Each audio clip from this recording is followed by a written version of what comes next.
Hello everybody, and welcome back to the Bayonetta 2 walkthrough. It's time for more extras! So, we completed almost all of the witch trials, excluding the evil witch trial 5, and now it's time to begin our run through Tag Climax.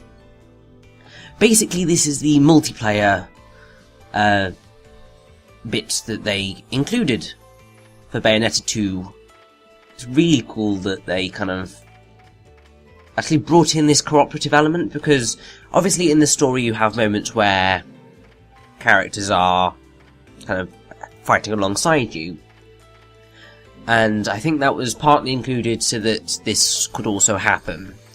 I stake my honor as an Umbra. So essentially the way it works is that you select your character, you select your weapons and any accessories, and then you come into this particular screen after you've selected your partner. And there are, well, it says 52 verse cards in total, even though we've only unlocked 48 at present. Technically we've unlocked 49, because at this point I hadn't beaten Witch Trial 4, but you get the gist. So for Tag Climax, what you have to do is you have to complete 6 verses in a row, at which point you kind of either win or lose depending on your score.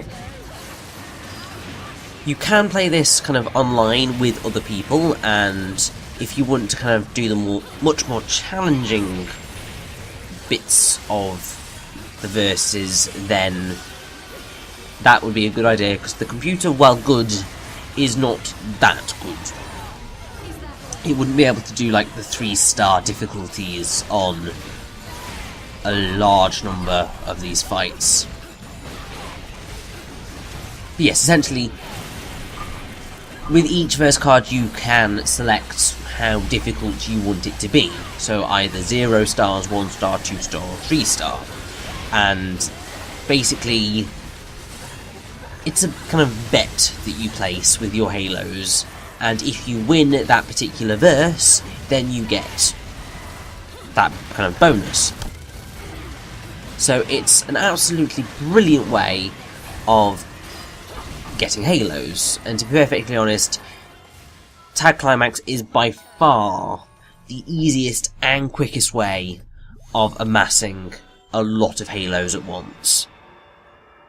Especially once you realise that if you want to stand the best chance of winning, your partner should either be Bayonetta or Jeanne, and you should give them something like Kafka, because the computer is so rubbish at using Kafka that pretty much every single time you should be able to have the most points, therefore winning your bet, getting all those bonus halos, and it's just wonderful.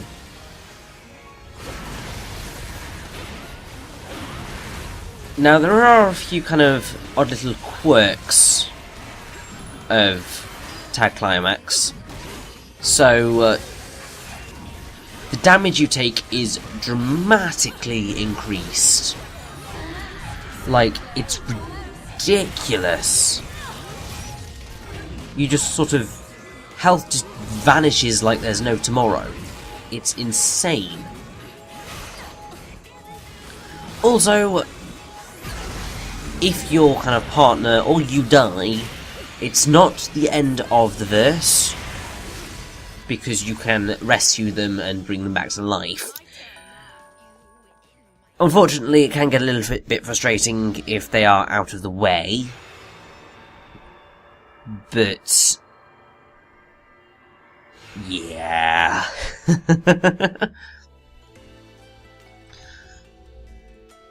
There's also a whole thing of, there's a shared Witch Time on Climax thingamajiggy, which is a little bit odd,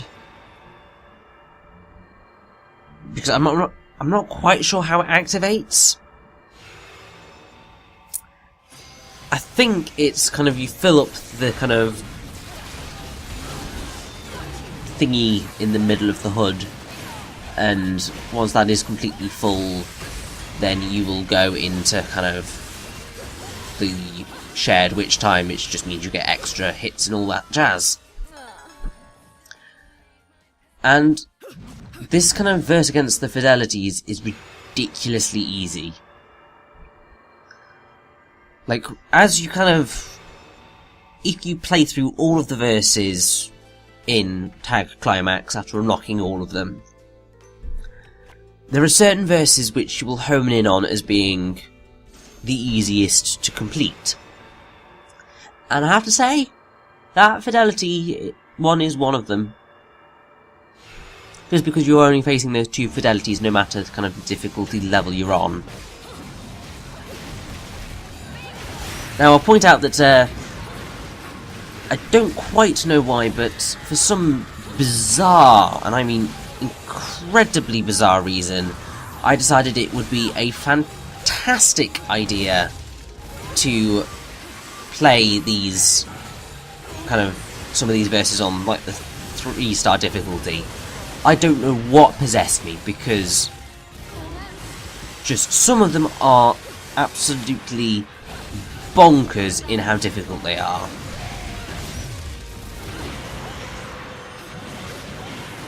And to be perfectly honest, I do not know how I survived this one at all. At least I think I survived it. Yes. No idea how I succeeded in that. It just blows my mind that it actually worked.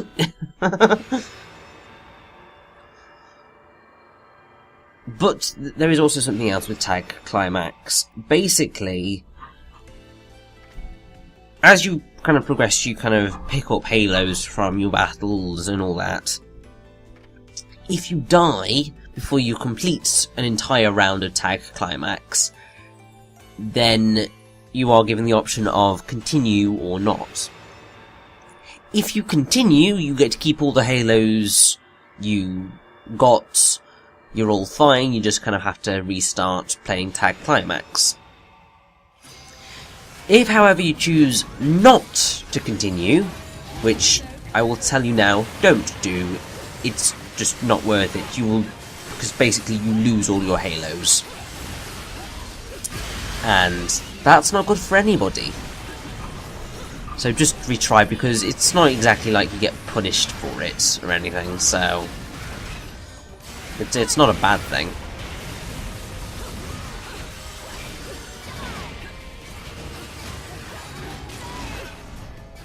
Now, something else that I will point out that is important is that there are more characters to play as than just Bayonetta and Jeanne, and I will be showing off all of them.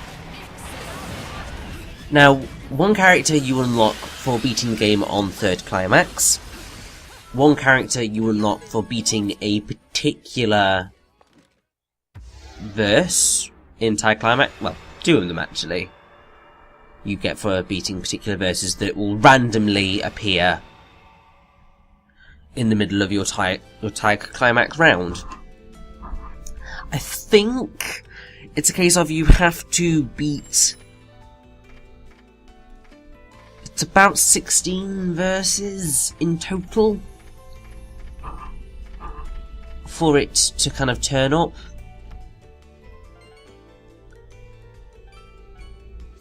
And basically there are about 3, 4, 5 verse cards that can randomly appear, and yeah, they are hard. Very cool, but very difficult, and 2 of them are entirely linked up in unlocking you characters to play as.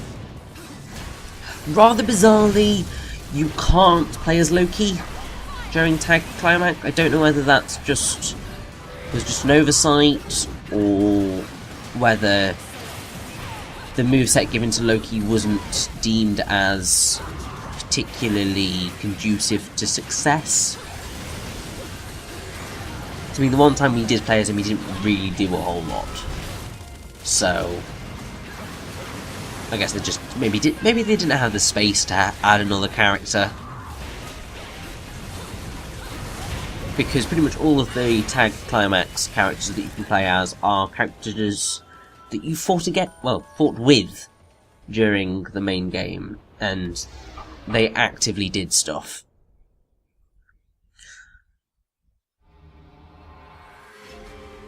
And that is, well, I think that is actually my first round of Tag Climax complete, and I lost terribly. You still get halos, but not that many, which is incredibly sad. There's also kind of the ability to kind of raise your rank and stuff. I'm not quite sure what the rank's there for. I think it might be so that they can match you with players of a similar skill level, but I'm not 100% sure. Also, something else that I will be doing throughout Tag Climax is constantly shifting up the costumes. For example, we are now getting to play as the original Bayonetta costume, and I believe that I gave her Scarborough Fair because that is actually a weapon choice in this game. You will have spotted it during, well, I would suspect you would have spotted it during the credits of the game, because randomly one of the verses, it's the one where you're fighting alongside Rosa, but you are forced to fight with Scarborough Fair. And I have to say, I much prefer Love is Blue. The combos are just a little bit better in the grand scheme of things, although I will always be a fan of, I think it's punch, punch, kick, kick, kick, which is a combo that you'll probably be seeing me use quite... There it is!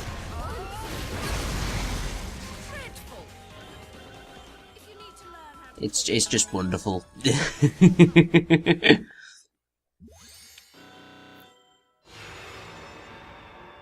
Now, there are going to be quite a few videos based around Tag Climax. 6 in total, because essentially what I wanted to show off was all 53 verse cards, as well as a round with each of the optional characters, although I don't think I ever go near playing as Jeanne, because she is basically identical to Bayonetta, apart from the fact that her All for One moveset, which is the name of her guns, is identical to Scarborough Fair. And, I mean, Jeanne does play differently, because it's more difficult to go into Witch Time, but she can dodge infinitely, amongst other things. I think there's some changes in terms of how much damage she does and how much damage she takes, but I can't quite remember what that is. But I will go more into stuff about Jeanne when we actually cover playing the main story as her. Because as I said, I want to do a third climax, kind of little bit, a Jeanne sequence, which is going to be on first climax, and then optional character number 3 on infinite climax, which, let's just say I'm expecting a absolutely metric butt-ton of stone awards for that.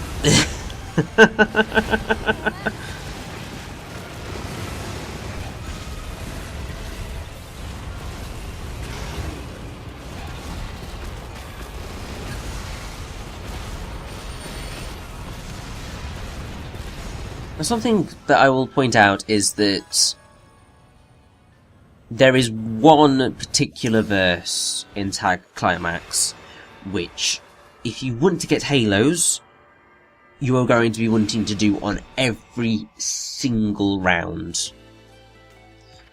And that is the verse against worship. Because it was the verse that you had in chapter 14, where it's the massive kind of ship thing, where I told you that you could get ridiculous halos. I mean, even in the main story, because you just had... you could get your combo thing up to 9.99, or times 9.99, you could get over 9,999 times 9.99, which is just stratostrophic. Don't think that's a word. It's up in the stratosphere in terms of how much combo that is and how many halos you get from it. And in Tag Climax, because you can increase the difficulty, you can basically just, I think, oh gosh, it's something like, wait, you can easily get hundreds and hundreds of thousands of halos just from that single verse alone. And then if you just do a bunch of incredibly easy Tag Climax verses alongside that, then it's just free and easy halos, really. It can get a little tedious doing that same verse over and over and over and over again, and once you have kind of bought all the items you need to, there's kind of slightly no reason to return to Tag Climax other than just to have fun beating the hell out of stuff and maybe playing with other people, but that is not something that I will be doing during this run, because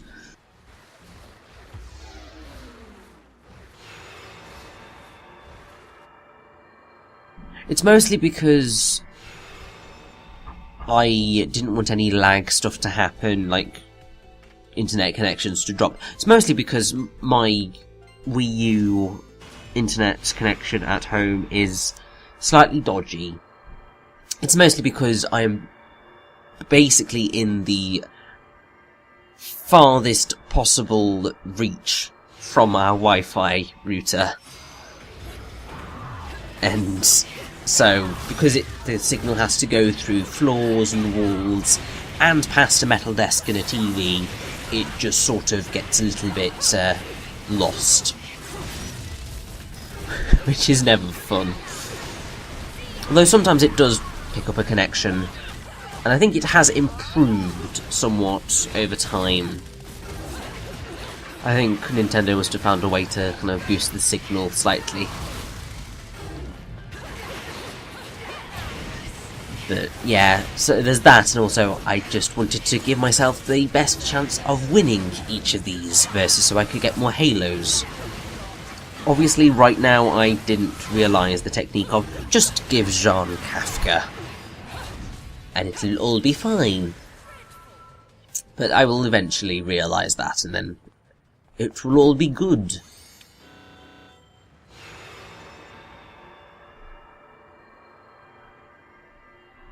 And only one more verse to go, and then part 1 of Tag Climax is complete, and we are going against Alraun, part 2.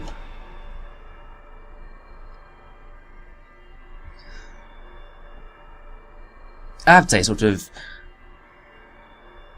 generally I will be sticking with Undine and Salamandra once I've settled into the swing of things, because they are kind of the weapons that I am most comfortable using these days, really.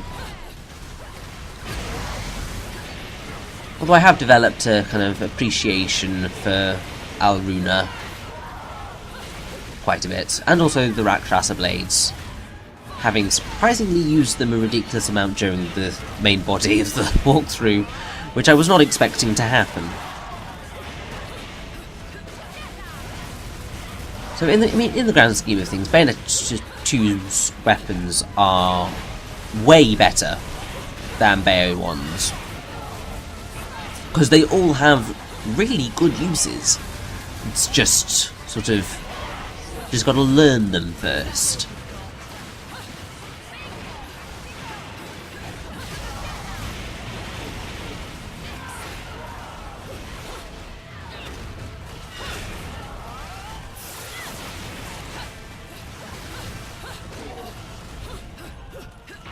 And with that, and we lost again. Oh. Don't worry, that will change soon enough. But that's 2 rounds of Tag Climax complete. We've covered 12 verses. And with a win under our belts, it's time to move on for more.